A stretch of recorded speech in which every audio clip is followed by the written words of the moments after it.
Hey everyone, and welcome back to my channel. My name is Josh, and in today's video I'm going to be reviewing the US Bank Cash Plus credit card. So I'll be going over some of the features of the Cash Plus card, detailing some of the pros and cons of it, and then giving my personal opinion on who it may be best suited for. By the end of this video, you should have a better idea on whether or not this card may be worth applying for. But first, before I get into the review for today, if you would like to earn a couple of free stocks from Webull, valued up to $2,300 in total, make sure to claim them for a limited period of time by clicking my link in the description box below. Okay, so jumping right into it today, the US Bank Cash Plus card really tries to stand out by offering 5% cash back in not just one category, but two categories every single quarter. They also allow you to choose the categories in which you earn the 5% cash back in, and this is where they really differentiate themselves from the other credit cards, such as the Chase Freedom and Discover It card. With the Chase Freedom and Discover It card, you also have the ability to earn 5% cash back in multiple categories every single quarter, but those are pre-designated and you're not allowed to pick. So again, with the US Bank Cash Plus card, every single quarter, you will get to choose the two categories you want to earn the 5% cash back in. Just as an example, in one of the quarters, you may get to choose from the categories listed up on the screen, which includes things such as streaming services, fast food, home utilities, and sporting goods. In addition to picking a 5% cashback category, you will also have the ability to pick another category to earn 2% cashback in. These categories include gas stations, restaurants, and grocery stores.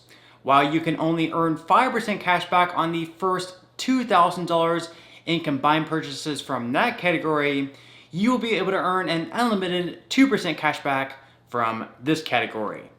Also, the Cashback Plus card does require a bit more maintenance, as you will need to make sure to choose your categories each quarter. If you fail to choose these categories, all the purchases that you do make will only result in 1% cash back.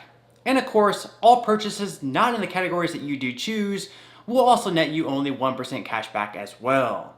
I do have some personal thoughts on this reward structure, but I'll wait until the end of this video to go over them. One other thing that you may really enjoy about this card is the fact that there is a $150 spend bonus if you spend just $500 in purchases within the first 90 days of opening your account. This would be an average of just around $166 per month, so it's pretty easily obtainable. As far as redeeming your cashback goes, you do have a few different options, although quite limited. You have the option of redeeming them as a statement credit, a prepaid Visa gift card, or a direct deposit if and only if you have a bank account with US Bank. In order to receive one of the prepaid Visa rewards cards, you must have a minimum of $20 in your account, and you can receive them in $5 increments. For cash deposits, remember, you must also have a checking account with US Bank, and there is a minimum of $25 for this redemption method. Also, don't forget that Cash Plus rewards will expire 36 months after the billing cycle in which they were earned. Personally, I'm not a huge fan of these redemption methods for several reasons. First off, having the limitation of needing $20 or $25 in order to redeem your rewards is a huge pain, considering that other card companies allow you to cash back at even 1 cent. Secondly, the fact that you need a bank account with US Bank in order to receive the cash rewards is also a huge inconvenience, considering that other card companies will send you a direct deposit regardless of where you decide to bank at. And finally, the fact that your rewards expire after 36 months of not using them also just makes US Bank look stingy.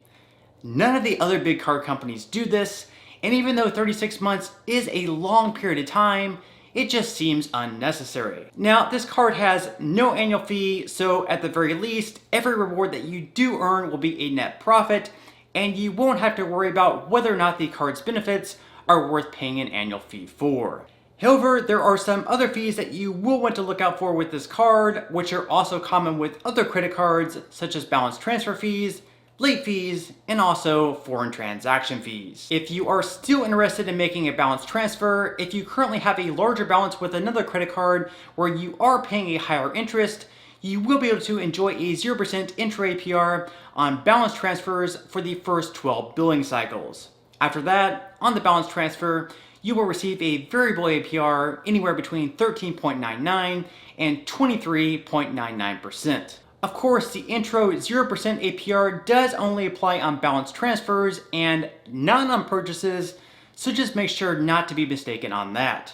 Regardless, as long as you're paying this card off on time and in full, you won't have to worry about paying any interest. And really, you should be anyways, because what's the point in earning all this cash back if you're going to end up paying interest to offset the rewards? Always pay on time and in full, and you will be good to go. And finally, since this is a Visa signature card, you will also get many other benefits along with it. These include things such as global emergency replacement, extended warranty protection, lost luggage reimbursement, global entry statement credit, and many other goodies. Now, of course, that I've gone over some of the features of having this credit card and some of the pros, I want to quickly dive into what I consider to be some of the drawbacks of this particular card. First off, I already went over some of the drawbacks of the redemption methods that you'll be facing. Just to recap, you will be pretty limited in the ways that you can redeem, as you will need a bank account with US Bank in order to receive a direct deposit, and for the prepaid cards, you need a minimum of $20.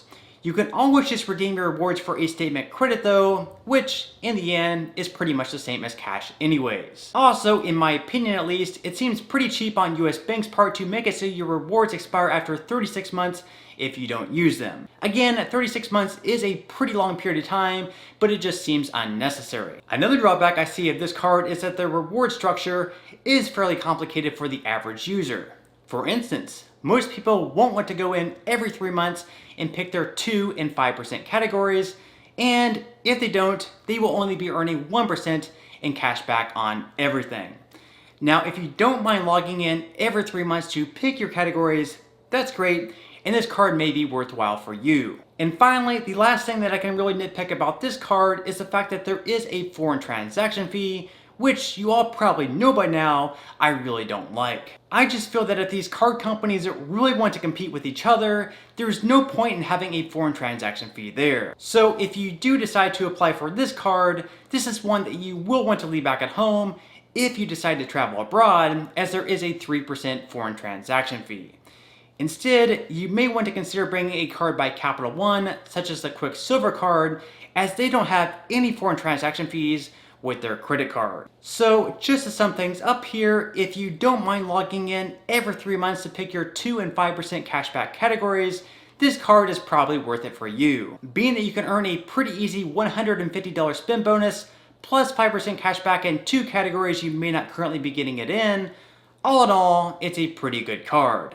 If, instead, you would rather have simplicity with the credit card and not have to worry about the maintenance needed, then this card may not be the best fit for you. In the end, it's all about personal preference, and what may be a good credit card for one person may not always be the best for another person. If you are interested in applying for this card, it is recommended that you have a credit score of at least around 700, although, as always, they will look at more than just your credit score when making their decision.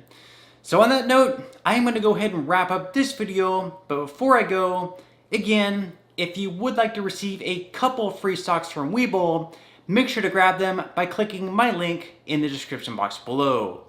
Once you open an account with Webull, at that point, you'll receive the first free stock valued up to $300. Then, once you make a qualifying deposit, Webull will send you the second free stock, this one being valued up to $2,000. So again, thank you so much for watching, and if you did make it all the way to the end, I would greatly appreciate it if you took just a few more seconds out of your day to like this video, share it, and also subscribe if you haven't already. And until next time, I hope you have a great rest of your day, and I'll see you in the next video.